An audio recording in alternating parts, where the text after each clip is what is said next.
This is the LowcoSports Lowdown podcast. Here are your hosts, Justin Jarrett and Wes Kerr.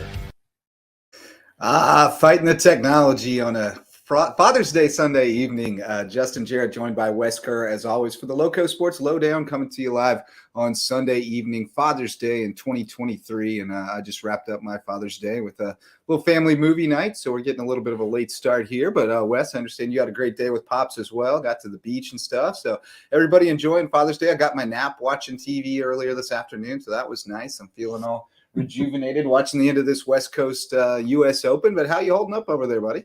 I'm doing well. It's been a good weekend. It's always nice. Father's Day is always it's a good time during the summer.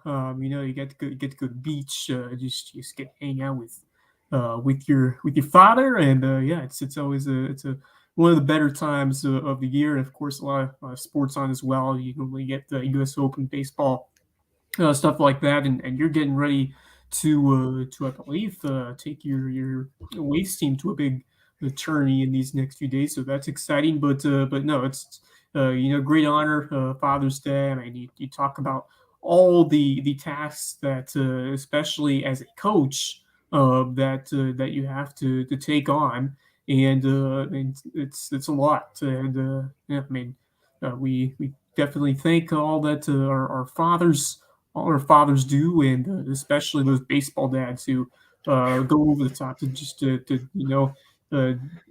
dedicate all their weekends to driving up and down the coast. That's all sports, not just baseball. All these sports. No, it's everybody. It's a great effort that they put on, to help these kids succeed, and they're a big part of why we're getting all these success stories across the year. It all starts with having that father who sets the belief in their kids, and it's great to see the fruits of that labor help produce some terrific athletes and terrific people. Yeah, and we'll be playing surrogate dad to 13 boys this week, because we'll all be staying in the barracks up in Cooperstown. But taking off Tuesday morning, I think we'll play our first game on Thursday night, and then we'll roll from there. So looking forward to seeing the schedule, see who we're up against. 78 teams from 24 different states. So, it's going to be amazing just to see the pin trading, with all the different teams. Like, it's just a cool experience. Just spending a week on those grounds, and we're going to get to go to the Hall of Fame together as a team, and it'll be the first experience for maybe all of us, if not most of us. So it's going to be a great time, and really looking forward to it, getting hyped about it for sure. And we've been watching the last couple of weeks, teams that we know go up there and have some success, so that gives us a little bit of a measuring stick as far as what we think we'll be able to do. And whatever happens, but we're going to go and give it our all and have a great time with the boys. So definitely looking forward to that. And also looking forward to, Wes, we've got some news that we shared on Twitter the other day, but a partnership, the folks at Sports Thread. If you're not familiar with Sports Thread, it's a newish app. It's not really new. They've got their feet under them, and their name is made, but a sports related app for mostly youth and amateur sports, where there's a social media aspect where you can promote yourself as a recruit. There's also there's age verification built in. There's all kinds of stuff built in, and they've got a number of content partners that they serve ads to their content partners. And we are now one of those content partners. We've entered into agreement to join their content collective, and that means they'll be able to serve sports-specific ads, ads that are targeted at our demographic that we're reaching to our website. So we're very excited about that. Going to be, a potential revenue stream for LowcoSports, as well as an opportunity to maybe put some products in front of you that are appealing to you, and make it a one-stop, really, where you can find, maybe you click on a baseball story and you find some baseball gear that's on sale, So definitely looking forward to that. I think it's going to be a positive thing all the way around. Really excited to work with those folks. Had a great call with them. They're very sharp. It's a great fit. The whole time I'm listening to them talk, I'm going, yes, that's perfect. We fit right into this. So really excited for that. And I think that's going to be, a key part of our growth going forward. And speaking of our growth going forward, we need sponsors for our All Lowco teams. We've got the lists made at least, and we're narrowing it down and making sure we get everybody in the right spot on there for all our winter and spring sports. But we do need sponsorship to help us make that possible. So if you would like to become a sponsor, it starts at just $50. We can get you involved in any level that you can, and we'd love to have you be a part of it and help us honor all the student athletes who had terrific seasons this 2022-23 school year. We obviously already released the football all Lowco team, but lots of other sports to be honored as well. So please reach out to us, LowcoSports@gmail.com, if you would like to become a sponsor of one or more of those teams and help us shine a light on those kids. But Wes, I'm really excited about everything we've got coming up in the fall. And definitely excited about honoring these all Lowco squads here as the summer wraps up. Yeah, that's one of the favorite moments and things that we do here at Lowco Sports is not just covering these kids, but then at the end of the year, looking back at the winter, spring, fall that we had, and we get to name the cream of the crop, and it's a nice opportunity, good exercise to make these picks ourselves. I mean, we have the all-region, we have the all-state teams, which give a good basis on who might be some of the best selections. But, it's cool for us to decide who we thought stood out the most and to honor these young men and women with all the hard work they put in their respective sports. And, certainly some of those other, those all-regions, those all-state teams, they don't capture the entire, Lowco picture of guys who may have just missed the cut, but had a great standout year. Maybe some of those under the radar guys who had those, excellent hustle plays, but weren't, recognized as that team MVP. Those are some of the kinds of guys who I love to see honored on this list. To say that you look on the website and say my name's on there. It's a big success for a lot of these kids. And for those who don't make it, it's just added motivation for them to step it up next year. So it's a great thing we do, and we're gonna have all Lowco teams out for basketball coming up, as well as wrestling, and then we go into the spring sports of soccer, baseball, softball, lacrosse, yep, and the track field. So yeah, it's definitely a fun thing to look back on all the successful athletes that we had, and it can be tough sometimes to choose. Narrow it down from the first team, the second team, or first team for honorable mention. Some cases. So it's definitely not easy to make these calls, but it definitely makes it more prestigious when you have to have that line up there that divides those different spots, and it makes those, like I said, those kids work harder for the opportunity to be recognized at that highest level of our all Lowco team. So really excited to get those finalized and put out there, and we'll have special hoop support. We'll have a Lowco FC and the baseball Diamond Dudes. Then we'll put all the other Lowco teams here into this show and go through them and celebrate everyone who had a successful season, whether it was on the court, on the field, on mat, etc. So looking forward to that as we move forward in the summer. Expect to see some Lowco teams coming out soon. Yeah, probably as soon as I get back from Cooperstown, we'll be able to start getting those out. Hopefully I get a little downtime up there that I can work on them a little bit, but not counting on it. But hopefully shortly after we get back, we'll be able to knock those out. But definitely looking forward to that. One thing that always makes me feel good is when I go look at somebody's bio and their college roster and it says all Lowco team. And I'm like, oh yeah, it means something to them. They put that on their bio. So that's always cool. But one guy we never got to name to an all Lowco team because he graduated before LowcoSports started is now in the bigs. Your classmate Carmen Majinski is officially a Pittsburgh Pirate at the big league level. Made his debut on Friday night. I didn't check in to see if he had pitched again this weekend, but great to see him finally get the call. Not really finally. He's 24 years old. He's been in the minors for a little while. It's definitely a journey. It's a long journey to get from getting drafted then to eventually getting that call up, and it's a process. So definitely well deserved for Carmen, and all about his performance in his second appearance, a perfect 1 1/3 inning outing against the Milwaukee Brewers. Nice. Even when he came into that first appearance, I mean, starting off 3 straight pitches for strikes, getting that first career strikeout right off the bat. That's the way you started off.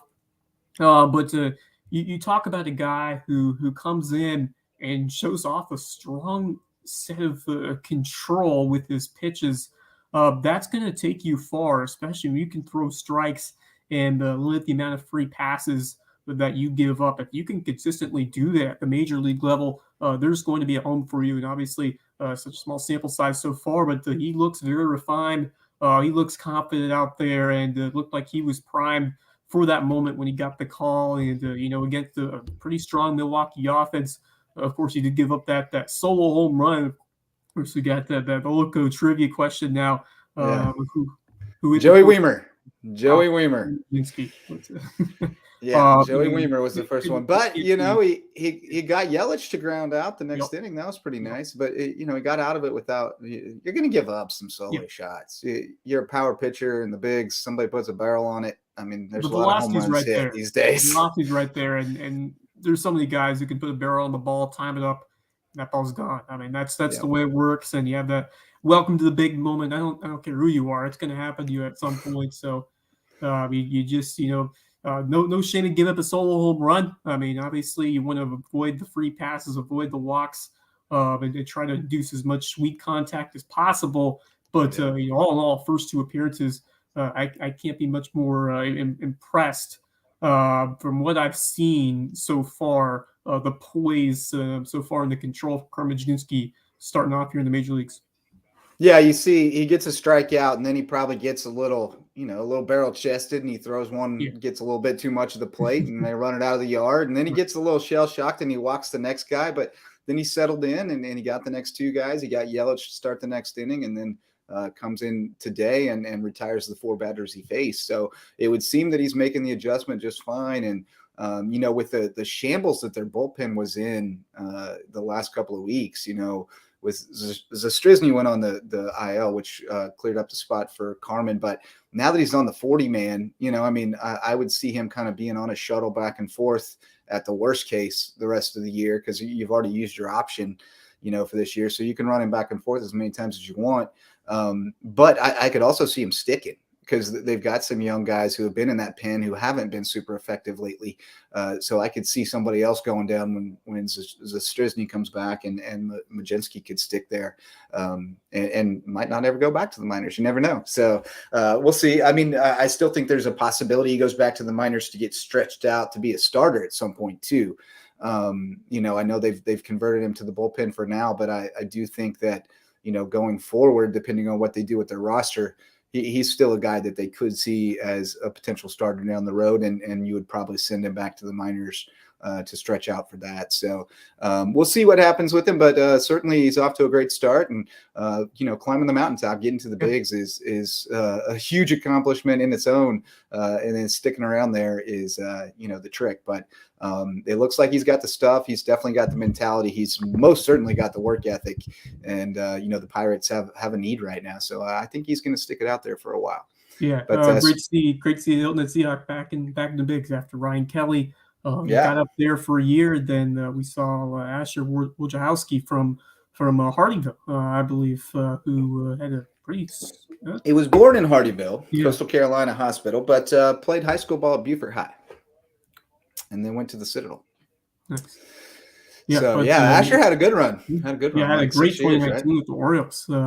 He threw over 8 innings, and it was a very reliable arm over there for Baltimore. So it's great to see. To see not just one guy, but a couple of guys reach it. And I think you look at some of those other players I talked about. I think Kerr might have the highest ceiling that we've seen in a while.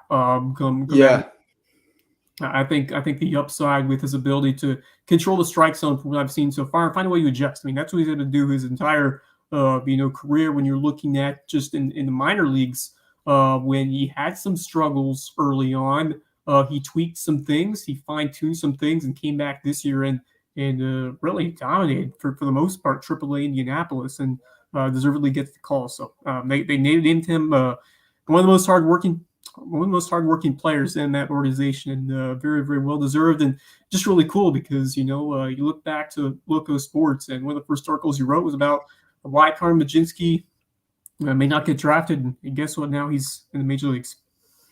Yeah, I was hearing about him because I hadn't been covering high school sports. I'd been at USCB and people were talking about Majinski, and somebody said, "Is he going to be drafted?" I heard he was like a first round draft pick type guy or top 3 rounds. And I started looking into it, and I thought, well, it looks like he's going to Carolina. So I reached out and got in touch with him and said, what's happening? And he said, I'm going to Carolina. I told all the scouts I'm going to Carolina, so they're probably not going to draft me. And I said, all right, well, we need to tell people not to look for your name then, why. So we got that out there. And then, of course, a few years later, he gets drafted and is now in the big leagues. But, going back to your point about the upside, he and Asher pretty similar prospect wise.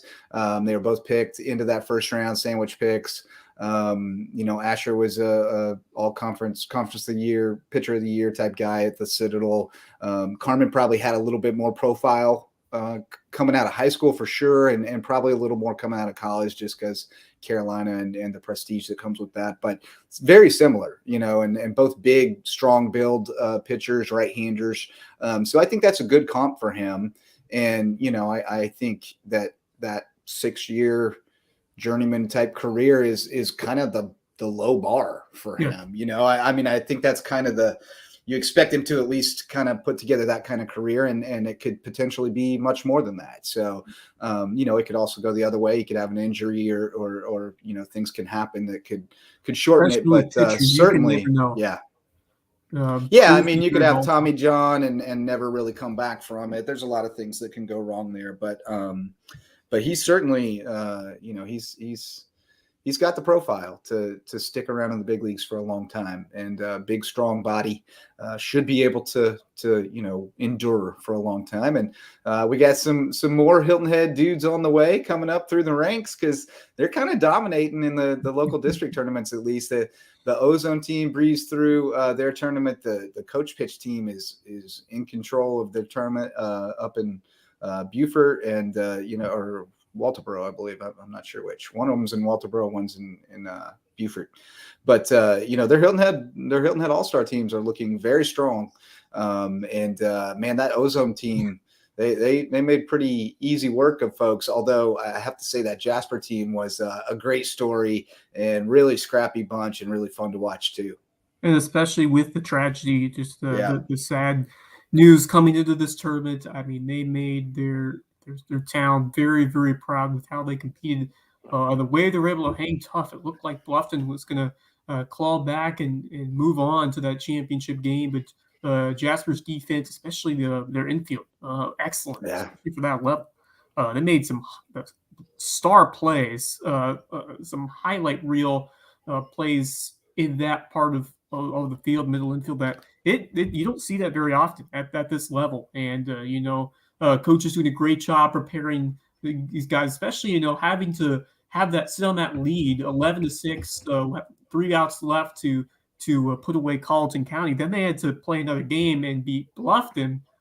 So certainly it's tough to close it out, even though it looked like Carleton was gaining momentum. It was probably the weather delay was probably a good thing for Jasper to reset. But even so, it's not easy to close a game like that out. But they're able to get the job done again with some excellent defensive heads-up plays, and to be able to rattle the starter early for Bluffton, put up a 4 spot on the board, and then withstand the Bluffton comeback late. That's some admirable stuff, and you love to see those Cinderella runs in a tournament where you normally see Hilton Head or Bluffton being the favorites most years.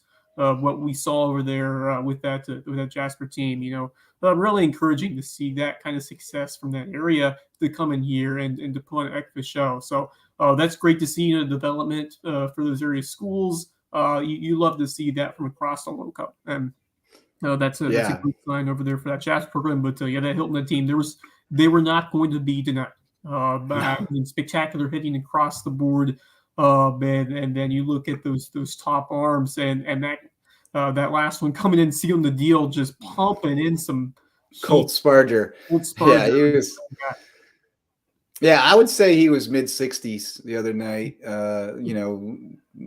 Yeah, 63 to 65 anyway. I mean, he was getting it up there pretty good, and he's got a decent little hook too. He's a problem. Yeah. And that was really the difference once you got to that championship game was Ridgeland was really low on pitching. And when they had to make a pitching change, they didn't have much left in the tank. And Hilton had Colt Sparger coming in to finish it off. So that was a little different there. But to your point about their infield defense, the Charlie Morton kid really impressed me. I mean, he was really sharp at short. The tall kid who played at short was really good too. But Morton, he was either behind the plate pitching or catching most of the time, pitching or catching or at short. And I really was impressed with him. His dad coaches over at Thomas Hayward, good little athlete. I thought they had a bunch of good kids. And was really impressed with them. They were playing in Division II, Dixie, just the last few years because their league had shrunk enough, but they really boosted it up this year. Had enough teams to be in D1 and gave everybody a run for their money. Made it all the way to the championship game. So lots of town pride there for the Ridgeland boys for sure. But that Hilton Head team, I think they're going to be a problem in the state tournament. Espinoza is a real problem to pitch to. Real problem. I was saying, man, we would have intentionally walked him several times if we were playing them. Championship games, some of those guys at the bottom of the lineup really came through. When you look at those 8, 9, 10, 11 hitters, who, I mean, obviously you don't have as much expectation for them to, get on base and keep the rally going compared to your top guys, but to see some of those players step up and deliver, at least just find ways to get on base, deliver productive outs, move runners over. When you get on base at that level, I mean, at Ozone where you can steal and just have those dirt ball reads, which you talked about when those pitches get away to take bases. Getting on base is huge, especially in this kind of setting and this level of Dixie Youth baseball. And I thought Hilton Head did that really well. And they were putting the bear on the ball when Jasper was leaving things over the plate. They were belting it into the gap. I mean, a terrific display of patience at the plate and execution. And as you mentioned, obviously, they Jasper stated it initially, but that onslaught of offense, Jasper just could not keep up when you put up 15, 16, 17 runs. That's hard to match. Right. Yeah. Shout out to my guy, Dave Elliott from Bluffton, though, for the pitching performance he had in relief in that game against Jasper to help them get back in it. They fell behind 4-0. And then he came in and threw, I think, no hit the rest of the way to allow him to get back in it. They scored a run on a kind of boneheaded play by Bluffton. They caught a pop up on the infield and lost track of the outs. Guy tagged from third and scored the go ahead run, which that was I know he was hurting from that one. But those are the mistakes we make when we play. We challenge ourselves and play at a higher level than we played in the past. You learn from those things, and that's how you become a better ball player. Especially huge credit to those guys because this was the first year really that very few of our kids in Bluffton who are playing travel ball played rec this year, and so that was a lot of guys who hadn't been in that position before. And I thought they did a good job of battling, and I thought they learned a lot. And certainly the guys who had been there before were great leaders too. Zach Shipshack was a warrior out there. David Elliott played really well. Jonas Reed was great for him too. And then some other guys who hadn't done it before. Angel Breve Masis has grown up and looks like a dude out there. Jack Zellweger hit one out of the yard. That was awesome for him. So just really cool to see those kids get that opportunity, and hopefully they'll be hungry for more going forward after this. So we've still got the coach pitch and minors tournaments going on. I have not kept up today with the results, so I couldn't tell you what's going on at the moment, but we'll have an update on last night in the Loco tomorrow morning, because that's my task for tonight after we finish this up, is to get caught up.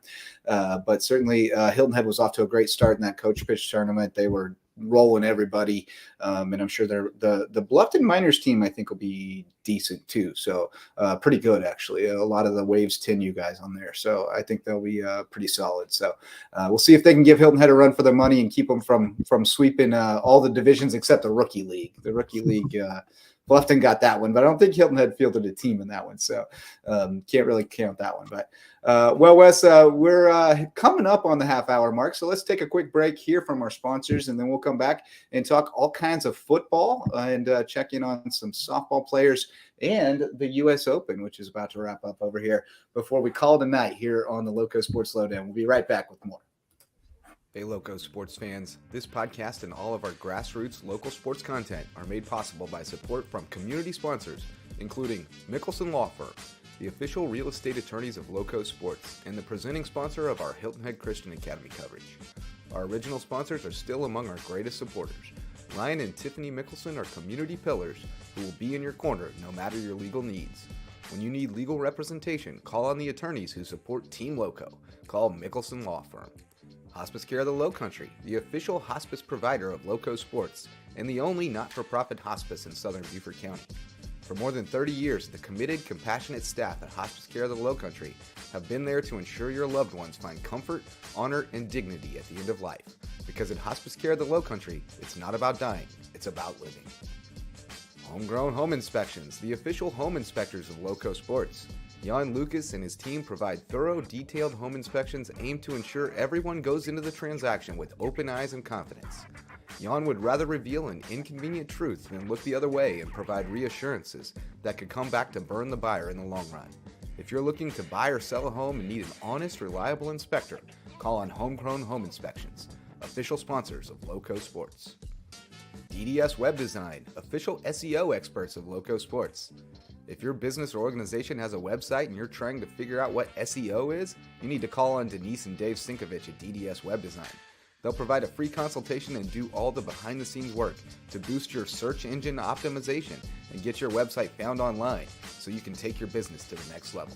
DDS Web Design, official SEO experts of Loco Sports. American Wood Reface, sustaining sponsors of Loco Sports. Does your kitchen need a facelift?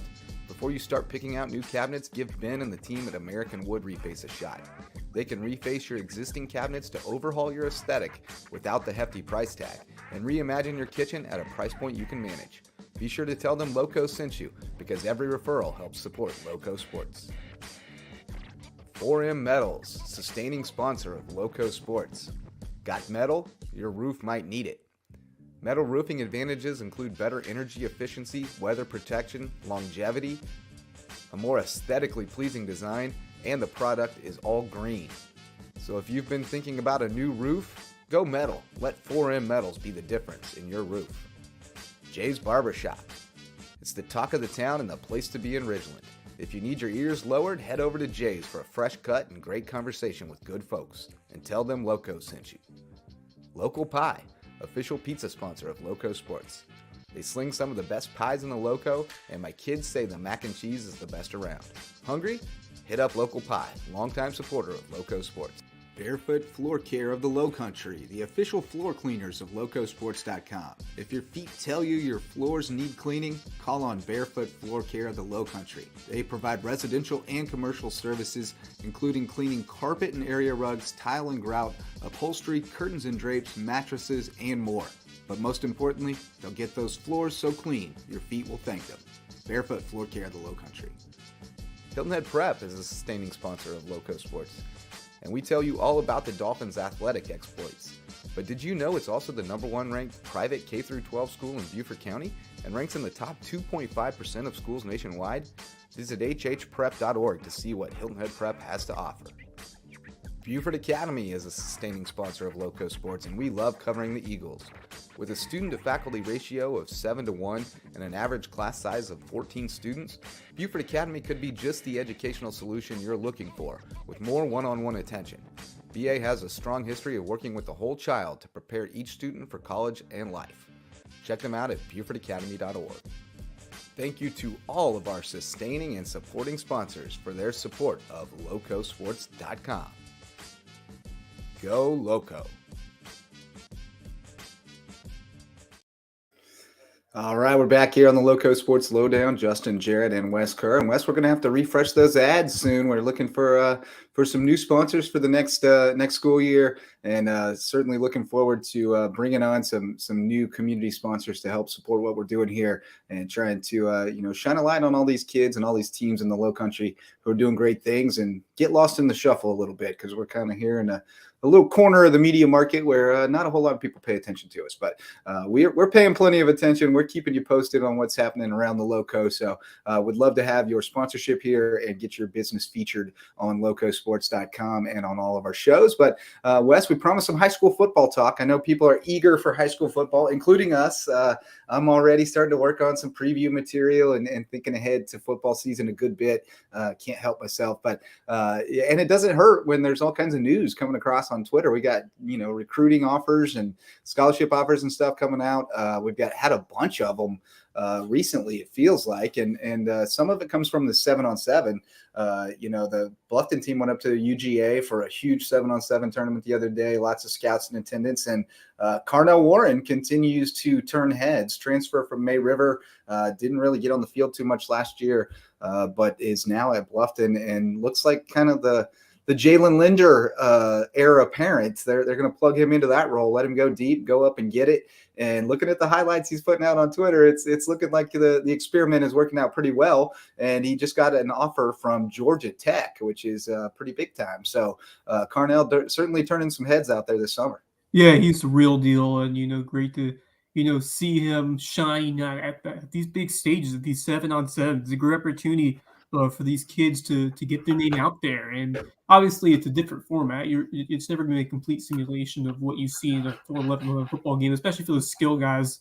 To see yourself, performing well against some elite competition, well, that's going to turn some heads, and he's certainly doing that. He's got to tell him firsthand at the spring game a couple weeks ago.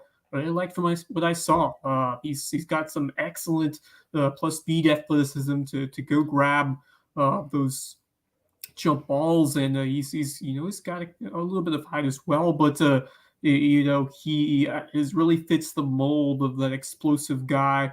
Kind of what we saw with Jalen Linder in this past year or so. So we'll see how he transitions into that role here at Bluffton. But I think Hayden Gregory's done a great job working with him, and I think he could be a big-time X factor in this offense, and a guy who probably will be playing both ways as well. But great to see him take advantage of this chance to show himself, get that off from Georgia Tech, and earn that opportunity to a big-time ACC program. After showing out at one of these cool events, and we're gonna have another one just I believe next week we'll have one at Bluffton High School, so we'll get a nice local edition to check out some of the guys who are gonna be starting. It's a nice little preview to see what we might have on tap this season, so that's always fun. And then on top of that, we got the Shrine Bowl Combine coming up, where 6 standouts earned an opportunity to show off their skills. Coming up in July the 15th over Brooklyn Casey High School. Jackson Bybee, quarterback for Kirtland High, who will take the reins to starter this year most likely for the Seahawks, and Adrian Lamb, veteran of that offensive line, winning the state championship last year with Beaufort. And then big guy Kavan Chisholm from the Hampton County Hurricanes, who are about to put on their inaugural season over there this coming fall. But Kavan Chisholm, such a beast over there at defensive end. Shike Thomas, we've been talking his name a lot. He has been a star over there for the Seahawks, and certainly has been turning some heads himself. Options have been rolling in for him. So he looks like you're going to have another star out of there from that BJ Payne program going to a big-time college team coming up. And then Keith Chisholm, who's already had a couple of years of success over there at Whale Branch, dynamic corner over there for the Warriors. And then Jeremiah Curry, the star senior linebacker for Bluffton, who's probably one of the best of this craft in the entire state. When you look at the linebacker class that's coming up there, so we've been singing his praises a lot. That's a heck of a group over there from representing the Lowco talents. A couple of stud athletes. Jackson Bybee, great for him. That's a guy that certainly had to work under some guys, and he was able to prove himself a bit when he was, in that timeshare with Owen Bays. Now Bays is over at Bluffton, so he takes on the full reins over there for the Seahawks. But, someone who's he's definitely been working at getting to the position where he is to be that projected starter. And I thought he played well in the opportunities that he presented, made some clutch throws throughout the season that were some high level plays. And so I think Jackson Bibby's going to take a big step forward this year, and what a great opportunity for him to show what he has alongside some of the best quarterbacks in the state. Yeah, and I think he'd be the first to say he's probably kind of on the outside looking in that group of trying to establish himself as a Shrine Bowl caliber player. But this is really his first full year as the starter without splitting time. I mean, we expect, and that that makes a difference to be able to get into the flow of the game and the rhythm of the game a little bit better.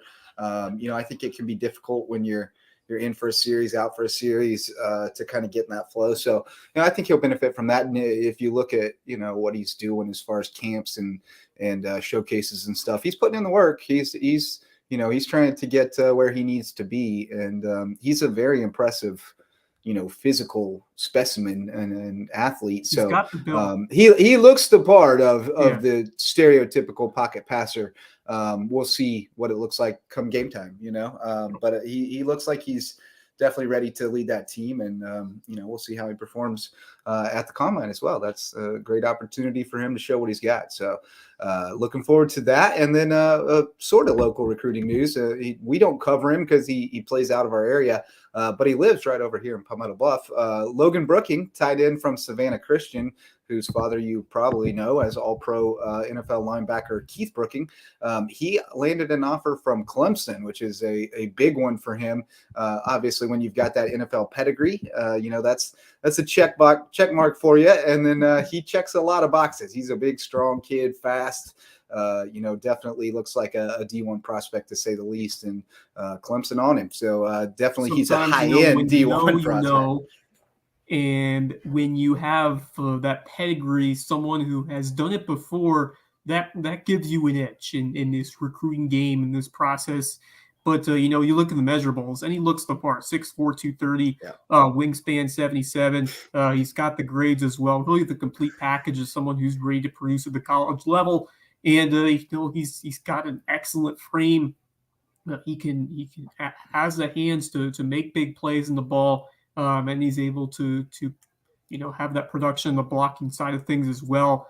I would like to see him play at one point if I can, but he is definitely looking the part of someone who's gonna find a way to produce at this next level, or at least put a good shot in there for it, because this guy it definitely helps to have those family ties going for you. But this guy is an excellent athlete, a hard worker, and has definitely done his due diligence and gained to the level. You gotta earn it. I mean, you can be a son of an all-time great player, but certainly there's a level of work that you have to produce to make it to that point. And he's certainly been a humble kid, and he's definitely shown and proven that he can produce at the college level. And so he's going to have a lot of big-time schools to choose from. He's got a bunch of big-time SEC, ACC offers.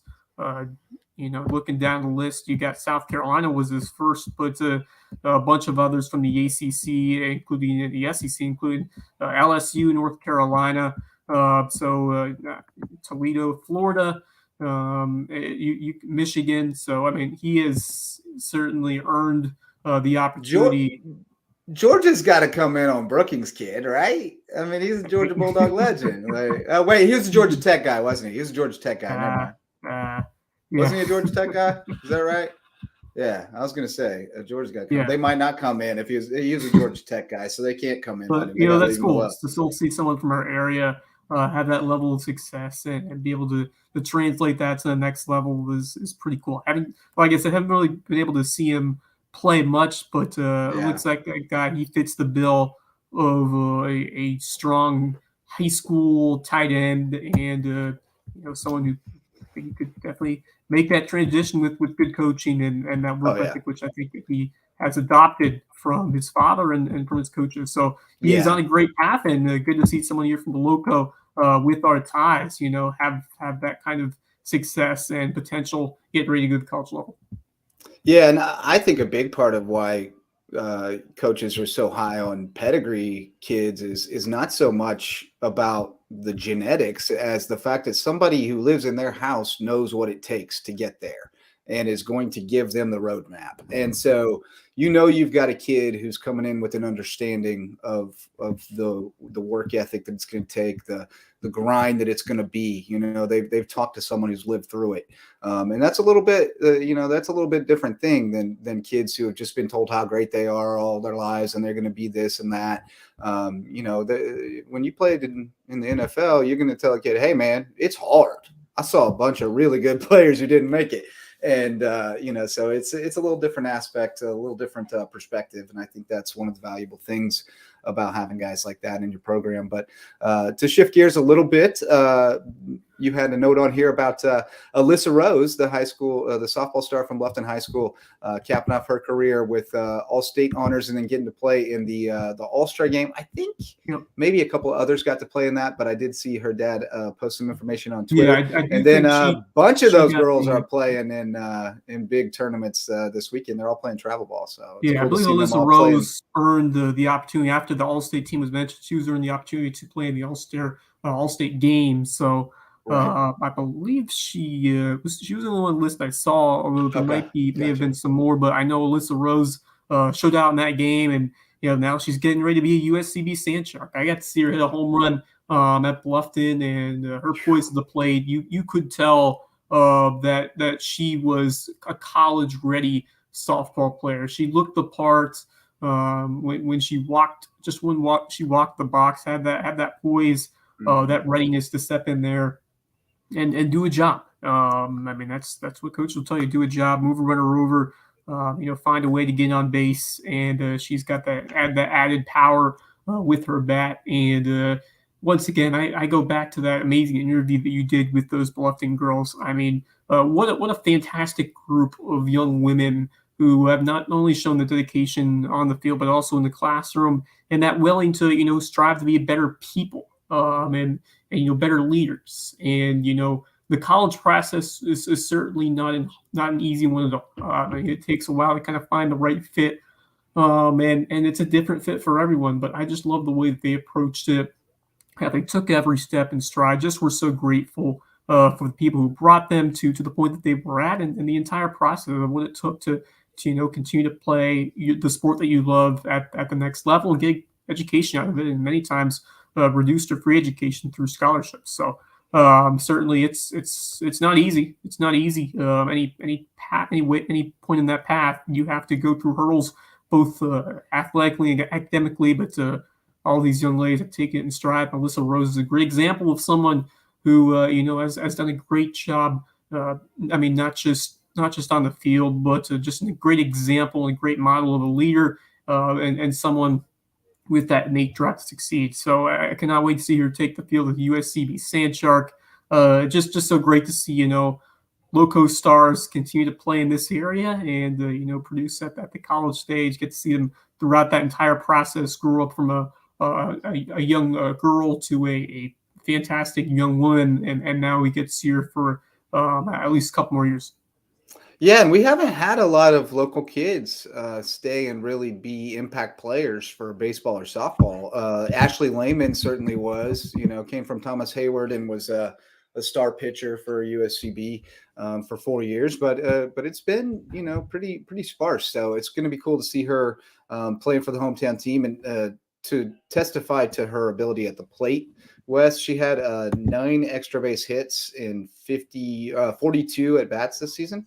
She batted .500 with a .618 on base and a .952 slugging with 3 doubles, 2 triples, 4 homers, and 27 RBIs. So that was a pretty decent season for her. And Katie Ryan's numbers were pretty much the same, by the way. .569, .651, .902. She had more. She had 51 at bats, had a double, 5 triples, 2 homers, and 22 RBIs. So that was a pretty good little 1-2 punch they had in the in the lineup there. But if they would have had Parker Ray all season, I think, with that, she was near 500 too in the few games she played.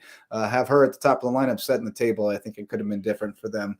But certainly, it is what it is. And they made the most of it. And 4 of those girls going on to play at the next level. So really cool thing there. And that's what you hope for, right? I mean, I know they feel like their senior season was a little bit of a disappointment, but they seem to take it in stride, and they seem to understand that it was just kind of part of the process, part of the journey, and make the most of it. So much credit to those girls, and big fan of all of them, and rooting for them to have great success at the next level for sure.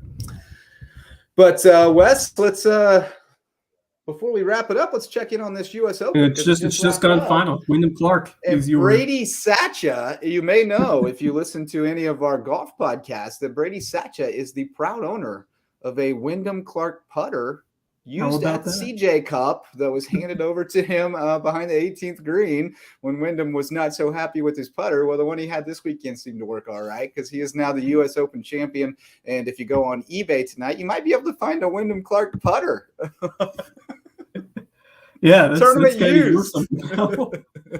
Good for Brady. That's awesome because I had the experience myself when I got a couple of memorabilia during my time as a standard bearer for a couple of guys. And it's cool to look back on their careers and where they got to this point. So, that's really cool. And now he's got some memorabilia from a U.S. Open champion. So, great to see that for Brady. But, man, Wyndham Clark, what a fantastic story. First-time major winner.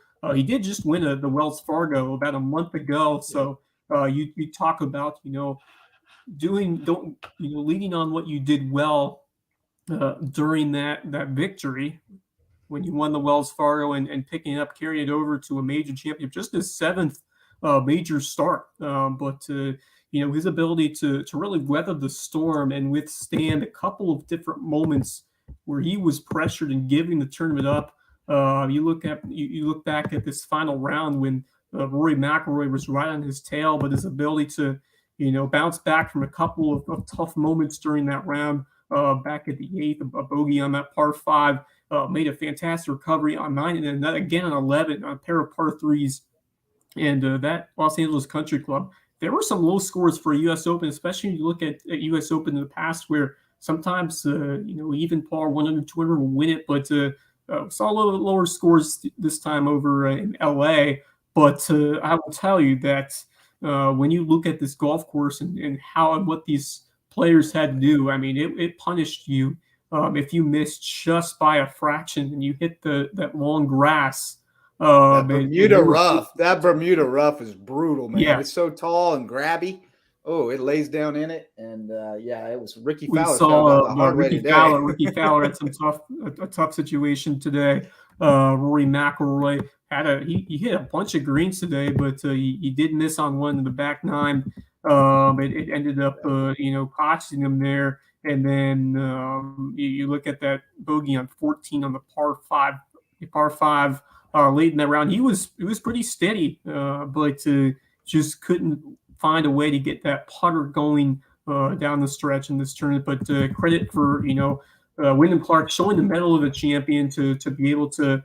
He was excellent on the front 9, but there were moments of been back-to-back bogeys on 15 and 16, able to hold on to close it out, and a massive pressure cooking, first major win opportunity to pull out a when you win a major, that is a career-changing victory. It is a career-defining victory, and that's everything. That's everything when you get those exemptions to pretty much every major tournament for a couple of years and that big paycheck.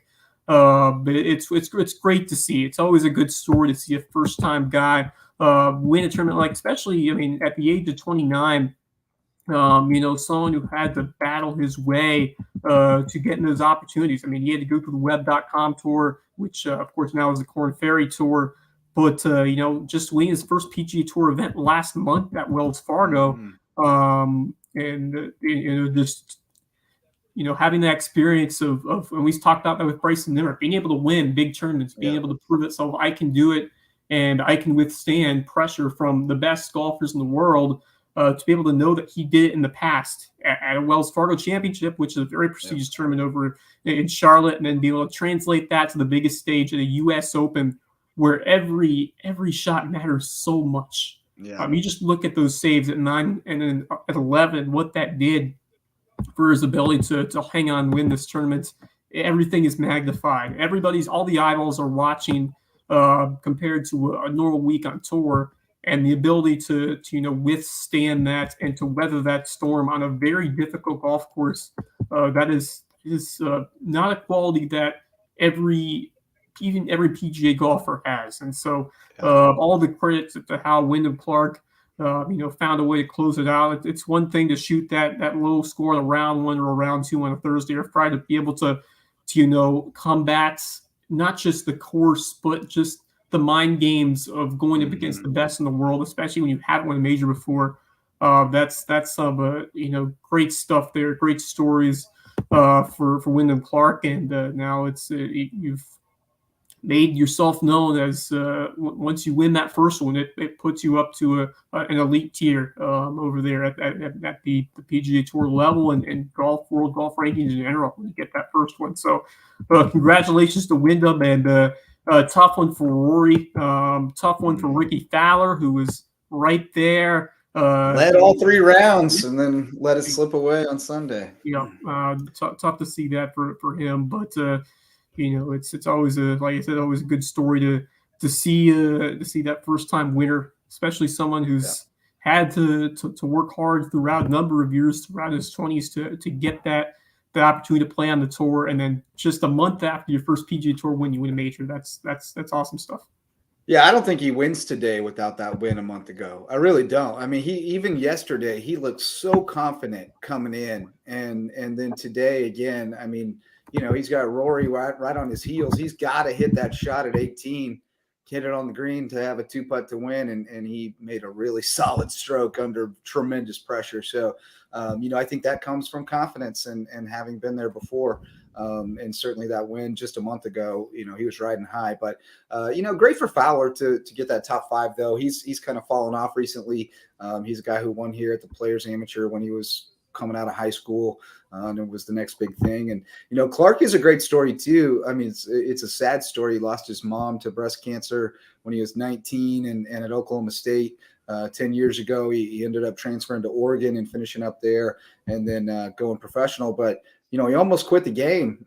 His mom was really his rock and his touchstone. And without her, he was really kind of listless and felt lost and almost quit the game. But, something like that can take years really to kind of overcome and get your head right again out on the golf course, especially if she was kind of his guidance, so really happy for him to see that he's in a good place. And certainly at 29, he's still got a lot of career ahead of him and looks like, he could be a guy who could really make a run next year and become a big name here. So he could also fade away into the background. You never know which way that'll go. But, of the world. Yeah. Lucas definitely faded after that U.S. Open win. But, I think Wyndham Clark seems to be just kind of starting to peak as a professional golfer. And I think he's going to be around for a while to as a name. So congratulations to him. And it was a fun U.S. Open. I love that golf course. Yeah. LA Country Club's such a cool story anyway, because it's tucked there in downtown LA, and they don't even let celebrities join. Like it's kind of a cool mystique to it. But I love the 80-yard par 3. There's nothing more satisfying than watching professional golfers make bogey on an 80-yard par 3. I mean, that just Schadenfreude dream right there. It was amazing. But for us duffers, it was, I could make a par on an 80-yard par 3. Not that one, probably. Not when it's set up for the U.S. Open, but we'd like to think we could. But it was a great tournament. It's been a great week and a great weekend. And I am looking forward to getting up to Cooperstown next week. And we'll definitely, I'm going to take a lot of video and keep you guys posted on how that goes. But hopefully we repped the Lowco well.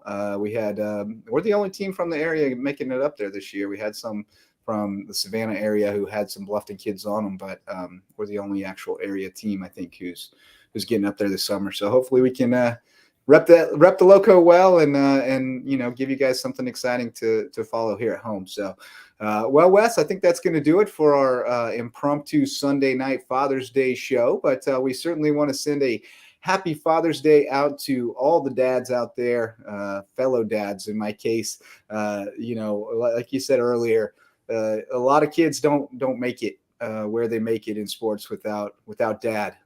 Maybe just getting them signed up to start with and instilling that, socializing sports into them at a young age, sitting down with them and watching games and explaining what's going on. And, and then of course, pushing them to be the best they can and driving them here and there. And, I've talked a lot about the relationship that I've built with my son Truman through just baseball and it's so much bigger than baseball. We're talking about life stuff, but, it happens through that lens. And we're in the car for 2 hours at a time, 3 hours at a time together. We listen to stand-up comedians or podcasts or music, and we talk about it, and we grow together. And it's just been a tremendous experience. And I'm really looking forward to getting up to Cooperstown with him and with the rest of the team, getting to see the Hall of Fame with all those boys, and hopefully we show out well. This is giving me chills. I mean, to have that relationship over so many years and now be able to take him to Cooperstown, one of the,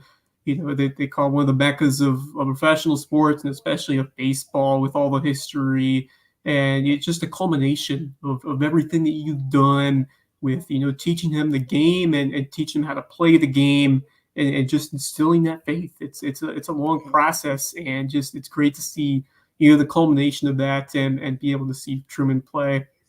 That's one of the most storied areas of the sport, and it just gives me chills thinking about it. So can't wait to hear about what's going to be a memorable week for not just Truman but that entire team. And no matter how many wins you bring home, there's going to be lifetime memories made, and a lot of life lessons as well when you're playing over there in Cooperstown. So cannot wait to hear some more stories about your experience coming this week.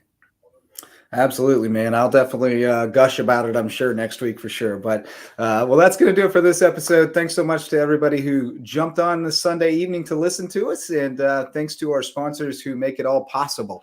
If you'd like to become a sponsor of the LowcoSports Lowdown or any of our content on LowcoSports.com, just hit me up on Gmail at LowcoSports@gmail.com, and we'll get you some packages sent out and find something that fits for your business so we can feature you here and you can help us continue going and growing with our grassroots local sports coverage. That's going to do it for this episode of the LowcoSports Lowdown. For Wes Kerr, I am Justin Jarrett, and until next time, go Lowco. The LowcoSports Lowdown podcast is a production of Lowco Media LLC and LowcoSports.com, an independent media outlet providing grassroots local sports coverage in the South Carolina Lowcountry. We are sustained by community support from sponsors and patrons like you. Get in the game with a monthly pledge of $1 or more at patreon.com/LowcoSports to keep us going and growing. Go Lowco.